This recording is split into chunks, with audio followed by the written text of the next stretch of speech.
नमस्कार, मैं हूं आपके साथ अनुष्का राय और आप देख रहे हैं तक्षित न्यूज।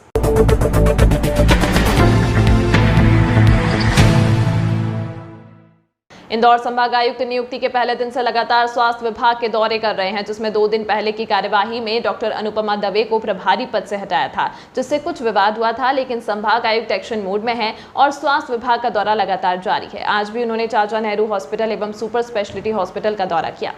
संभागायुक्त ने सुपर स्पेशलिटी हॉस्पिटल का निरीक्षण किया, जिसमें उन्होंने हॉस्पिटल के पैथ लैब यूनिट को देखा, जो कि भारत में कुछ ही बड़े हॉस्पिटलों में स्थापित है। वहीं इस दौरे में सुपर स्पेशलिटी हॉस्पिटल की व्यवस्था से संतुष्ट नजर आए। साथ ही यहां पर स्टाफ की कमी होने से इस अस्पताल का पूर्ण रूप से इस्तेमाल नहीं हो पा रहा है। वहीं संभागायुक्त ने बताया कि समीक्षा के दौरान यह बात सामने आई थी। इसे लेकर जल्द ही कार्य किया जाएगा एवं आवश्यक निर्देश दिए जाएंगे। नहीं, अभी तो चालू 2 दिन से बंद। 2 दिन से केवल वो एक पार्ट्स है उसकी वजह से है, नहीं तो सब सिस्टमेटिक है। वो आ रहा है, मेरे ख्याल से कल तक हो जाएगा। कल तक आ जाएगा, चल दिया। डॉक्टर और नर्सों की कमी है यहाँ पर। हाँ, वो है, मैंने समीक्षा कर लिया है, वो बात करते हैं, उसको रिजॉल्व करते हैं। सर, आपने एमकेएच हॉस्पिटल का जब दौरा किया था तो वहाँ से आपके लिए ही एक शिकायत ऊपर गई है, उसको लेकर क्या करें? उसको कुछ नहीं कहना है। छोटी सी एमटी नाराज है तो उसको लेकर कुछ नहीं, वो अपने आप ठीक हो जाएगा। जो काम चल रहे हैं उससे वो खुद ही ठीक हो जाएंगे।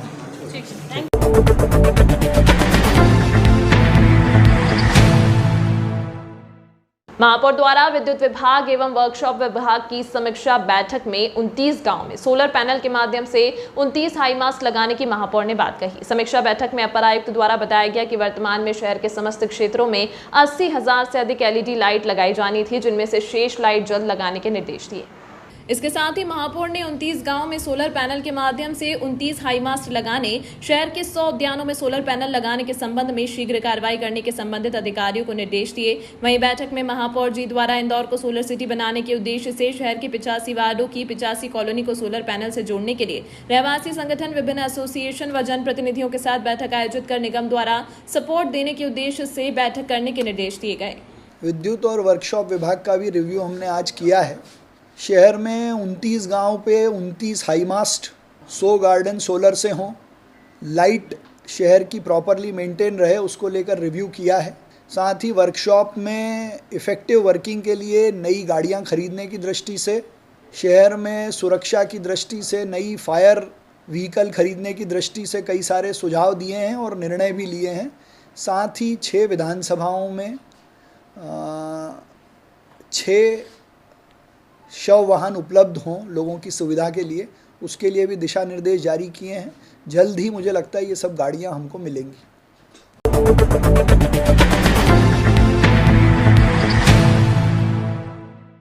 इंदौर में यातायात विभाग के द्वारा हेलमेट को लेकर जन जागरूकता अभियान पिछले कई सप्ताह से चलाया जा रहा है। इसी कड़ी में एक कदम आगे बढ़ते हुए आज यातायात विभाग और ट्रैफिक मित्र के द्वारा आज आमजन को 50 हेलमेट वितरित किए। इस दौरान बड़ी संख्या में 2 पहिया वाहन चालक हेलमेट लेने पहुंचे। दरअसल शहर में सड़क दुर्घटनाओं में बढ़ती मौतों का आंकड़े के मद्देनजर यातायात विभाग के द्वारा पिछले कई सप्ताह से हेलमेट को लेकर अलग अलग चौराहों पर जन जागरूकता अभियान चलाया जा रहा है। साथ ही लोगों को हेलमेट के प्रति जागरूक करने को लेकर अलग अलग मुहिम भी यातायात विभाग के द्वारा सतत चलाई जा रही है। इसी कड़ी में आज यातायात विभाग के डीसीपी ने ट्रैफिक मित्र के साथ 50 हेलमेट आमजन को वितरित किए। इस दौरान भाजपा के प्रदेश मीडिया सह प्रभारी भी मौजूद रहे। वह इस हेलमेट वितरण को लेकर यातायात विभाग के डीसीपी का कहना है कि अक्सर देखने में आता है सड़क हादसों में सबसे ज्यादा मृत्यु 2 पहिया वाहन चालकों की होती है। इसी मृत्यु दर को कम करने के उद्देश्य से यातायात विभाग के द्वारा हेलमेट को लेकर सतत अभियान चलाया जा रहा है। सबसे पहली बात तो कि युवा अपने स्पीड में गाड़ी चलाएं कि जिससे वे दुर्घटनाग्रस्त होने से बचे।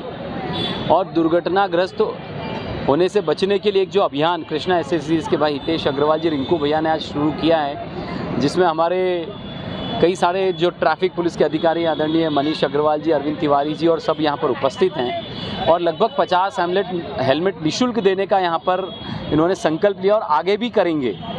तो हम यहाँ पर जिन्हें हेलमेट दे रहे हैं उनसे इस बात का एक संकल्प ले रहे हैं कि आप एक व्यक्ति 10 लोगों को और प्रेरित करेगा हेलमेट लगाने के लिए, जिससे जो दुर्घटनाओं में बड़ी क्षति होती है, जनहानि होती है, वो बचे। और ट्रैफिक पुलिस के जो नियम है उसका भी हम लोग पालन करें, जिससे इंदौर स्वच्छता के साथ दुर्घटना में जो इस प्रकार की स्थिति हम लोग कम करने में लगें और कम हो, तो इंदौर एक स्वस्थ शहर भी बने, दुर्घटना रहित शहर भी बने। इस बात का संकल्प आज यहाँ सभी लोगों ने लिया है। देखिए, हमारे साथ में है हितेश अग्रवाल जी, ये कृष्णा एसेसरीज चलाते हैं और ये हेलमेट बेचते हैं। ये इनकी खुद की इच्छा हुई है, हमारे ट्रैफिक मित्र हैं, हर त्यौहार पर और हर बड़े कार्यक्रम में हमारा साथ देते हैं। आज इनकी इच्छा हुई कि मैं स्वयं 50 हेलमेट बांटूंगा, तो उसमें आज मधुमिलन चौराहे पर जितने भी नीडी लोग हैं, जितने भी आवश्यकता वाले लोग हैं, उनको हम हेलमेट दे रहे हैं और ये भी उनको प्रेरणा दे रहे हैं कि आप हेलमेट भी पहनिए और दूसरों को भी प्रेरित करिए। सर, जागरूकता अभियान भी चलाया जा रहा है आपकी तरफ से? जागरूकता अभियान में भी चलाया जा रहा है, तो मैं तो ये कहूँगा कि हेलमेट बहुत ज़रूरी है, आपके लिए भी ज़रूरी है, आपके परिवार की सुरक्षा के लिए भी ज़रूरी है। जितना जल्दी समझ जाए उतना ज़्यादा बेहतर है।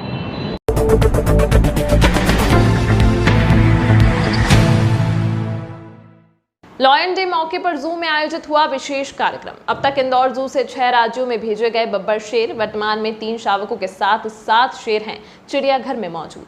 दरअसल जंगल का राजा कहलाए जाने वाला बब्बर शेर के संरक्षण और उसके प्रति जागरूकता लाने के विचार के साथ हर साल 10 अगस्त को वर्ल्ड लॉयन डे मनाया जाता है। इसी को लेकर इंदौर के चिड़ियाघर में भी इसको विशेष रूप से मनाया जा रहा है, जिसमें जू में आने वाले दर्शकों को शेर से जुड़ी रोचक जानकारियों से रूबरू करने के लिए विशेष व्यवस्था की गई है। वहीं आज के दिन को लेकर जानकारी देते हुए जू प्रभारी ने बताया कि वर्तमान में इंदौर जू के पास 3 शावकों के साथ कुल 7 शेर मौजूद हैं। वहीं इंदौर से देश के अलग अलग शहरों के जू में 15 शेरों को भेजा जा चुका है और यह इंदौर जू के बेहतर का ही नतीजा है, जो इनकी ब्रांडिंग इतनी सफल हुई है। और भेजे गए शेरों के बदले इंदौर जू को नई नई प्रजाति के जानवर मिले हैं, जिससे जू में दर्शकों की संख्या भी बढ़ी है। देखिए, जो डिफरेंट डेज अगर सेलिब्रेट करते हैं तो उसके पीछे हमारा मकसद यही होता है कि उस पर्टिकुलर डे पे पर्टिकुलर एनिमल के बारे में पब्लिक के बीच एक अवेयरनेस हम लोग क्रिएट करें, लोगों के बीच जागरूकता फैलाएं कि ये जो एनिमल है इसका हमारी लाइफ में, इसका दैनंदिन जीवन में इसका क्या इम्पोर्टेंस है, इकोसिस्टम में क्या इसका रोल है, फूड चेन में इसका क्या रोल है। क्योंकि यही वो दिन होते हैं या यही वो टाइम होते हैं जब हम लोग उस पर्टिकुलर एनिमल की बात करें और उसके बारे में बताएं। तो ये सेलिब्रेट करने के पीछे मकसद यही होता है और हम लोग आज भी वही काम करेंगे कि जैसे आज 10 अगस्त का लायन डे है, तो लायन डे पर हम लोग लायन के बारे में, इसका कैसा ओरिजिन है, एशियाटिक लायन क्या होते हैं, कैसे होते हैं, एक इसका प्रेजेंटेशन भी हमारे जो NGO ग्रुप है उसके बीच होगा। दूसरा, जो आने वाली पब्लिक उसके बीच भी हम लोग एक अवेयरनेस कैंपेन, हमारी जो ग्रुप है NGO के जो वॉलंटरी सर्विसेज देते हैं जू में, उनके थ्रू हम लोग पब्लिक के बीच ये मैसेज फैलाएंगे, मैसेज उनके बीच प्रसारित करेंगे कि ये वर्ल्ड टाइगर डे हम लोग क्यों मनाते हैं और उसके पीछे मकसद क्या होता है। तो ये कहीं ना कहीं हमारी जो इकोसिस्टम है उसको बैलेंस करने के लिए, हमारी जो नेचर है उसको मैनेज करने के लिए, उसको प्रॉपर इकोसिस्टम को बैलेंस करने के लिए इन सब एनिमल का जो डेज़ हम लोग सेलिब्रेट करते हैं उसके पीछे अवेयरनेस का मुख्य मुद्दा होता है। वर्तमान में हमारे जू में अगर लायन की बात की जाए तो एशियाटिक लायन की करीब 4 और 3 कब्स हैं, तो ऐसे 7 की संख्या हो चुकी है। तो काफ़ी अच्छा ब्रीडिंग प्रोग्राम हमारे यहाँ लायन के बीच चल रहा है। और जो दूसरे जूज़ में जो अभी तक हम लोग करीब 15 से 17 एनिमल्स ऐसे हैं जो अलग अलग जूज़ में हम लोग एक्सचेंज प्रोग्राम के तहत दे चुके हैं। 2014-15 हम लोग एक पेयर लेके आए, तो उसी से फिर ये लगातार हमारा ब्रीडिंग प्रोग्राम चल रहा है और आज भी जारी है वो प्रोग्राम। तो ये जो दूसरे जूज़ जिनको हम लोगों ने यहाँ से एक्सचेंज किया और उनके बदले में जो दूसरे एनिमल्स हमको जू को मिले, उससे हमारे जू की नंबर्स ऑफ एनिमल्स भी बढ़े हैं, लोगों के बीच उनको सेंटर प्रोटेक्शन भी बढ़ा है और इसी कारण जू में फुटफॉल भी बढ़ा है। तो अभी जो दूसरे जू जिनको हम लोगों ने दिया उसमें चंडीगढ़ जू है, भिवानी जू है, औरंगाबाद जू है, उसके अलावा अचानकमार जू है, उसके अलावा भिवानी जू है और हैदराबाद जू है। तो इस तरह के जो अलग अलग जूज़ है वहाँ पर हम लोगों ने इनको शेयर किया है और दूसरे जूज़ को हम लोगों ने यहाँ से शिफ्ट किया और उनके बदले में दूसरे एनिमल लेके आए।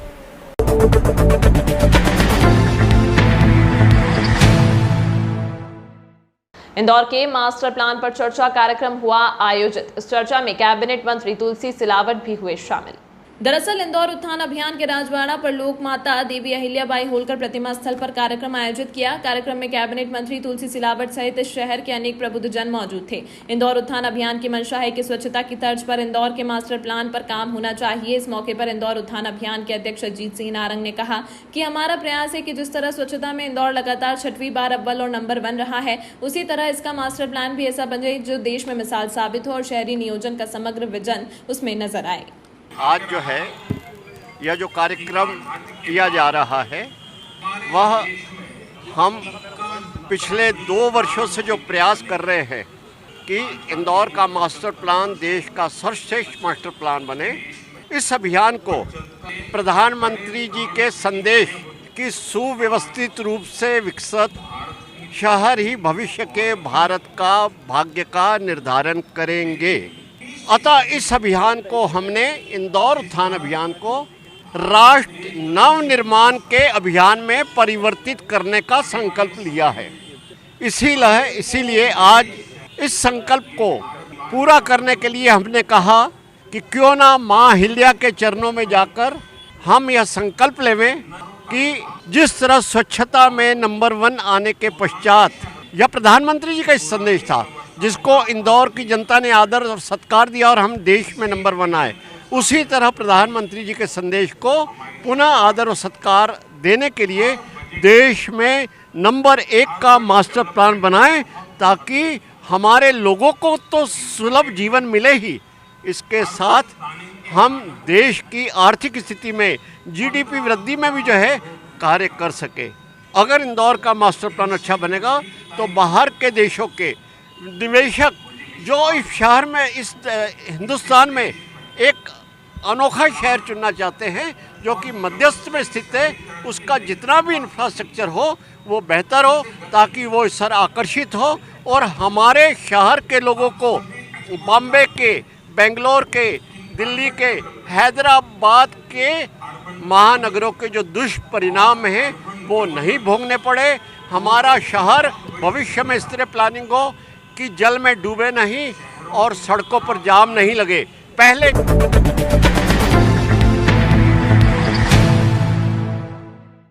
मेरी माटी मेरा देश कार्यक्रम के तहत देवी अहिल्या विश्वविद्यालय में कुलपति प्रोफेसर रेणु जैन, विश्वविद्यालय के अधिकारियों और कर्मचारियों ने किया देश के वीरों का सम्मान। आयोजन के पहले दिन देवी अहिल्या विश्वविद्यालय इंदौर में देश के वीर जो कि भारतीय सेनाओं में अलग अलग पद पर रहे और देश के लिए अपना योगदान दिया, डीपी तिवारी, के सिरोही और जे अहिरवार जी का सम्मान और अभिनंदन किया गया और सम्मान में शॉल, श्रीफल और एक मोमेंटो देकर सम्मान की रस्म को अदा किया गया। इस आयोजन में डीएवीवी के कुलपति, रजिस्ट्रार, डिप्टी रजिस्ट्रार और अन्य अधिकारी शामिल रहे। 3 हमारे जो रिटायर्ड डिफेंस पर्सनल्स थे उनका हम लोगों ने मेरी माटी मेरा देश कार्यक्रम के तहत सम्मान भी किया और उनका अभिनंदन किया। इन तीनों में हमारे एक तो कर्नल सिरोही जी थे और उसके बाद एक हमारे विंग कमांडर तिवारी जी थे और एक और श्री अहिरवार जी थे। वो भी आर्मी से रिटायर्ड थे। उन तीनों का हम लोगों ने आज विश्वविद्यालय की तरफ से सम्मान किया और उन्होंने जब अपने संस्मरण सुनाए तो इतने रोमांचित कर देने वाले थे कि कितनी विषम परिस्थितियों में वो देश की सेवा करते हैं, चाहे वो -40 डिग्री की हिमालय की रेंज हो या 50 डिग्री से ज़्यादा की अगर रेगिस्तान के बीच में करने का उनको अपनी जो ड्यूटी करनी पड़ रही है, तो इतनी मुश्किल परिस्थितियों में वो अपना सामना करते हैं क्योंकि उन्होंने बताया हमारा जज्बा ये रहता है कि हमारे पीछे देश खड़ा है, हमें देश को बचाना है। तो इस जज्बे के साथ जब वो अपने देश की सेवा करते हैं तो उसका ऋण ऐसा है सभी नागरिकों पर कि जिसे हम कभी चुका नहीं सकते। एक प्लान तो पहले से यही चल रहा है, मतलब दोनों ही अभी पहले से भी चल रहे हैं कि जो भी अगर शहीद सेनानियों के जो लोग आते हैं, बच्चे या उनके वार्ड या उनके स्पाउसेस वगैरह, तो उनके लिए फीस पूरी माफ़ होती है और जो वर्किंग लोग हैं अभी उनके लिए आधी फीस माफ़ होती है। तो आज कुछ दिख रहा है कि यहाँ भी हमारे यहाँ बहुत सारी जो वीरांगनाएँ हैं जिनके या तो पति सेना में शहीद हो गए या रिटायर्ड हो गए हैं वो लोग, तो उनकी अगर ये हम लोगों ने सोचा है कि अगली बार इसी में ये भी एक प्रपोजल रखेंगे, प्रस्ताव रखेंगे कि उनके लिए भी फीस को हम माफ़ करें। जो भी अगर वो कोर्स करना चाहेंगे तो उनकी फीस को माफ़ किया जाए। तमाम महत्वपूर्ण खबरों के लिए देखते रहिए तक्षशित न्यूज़।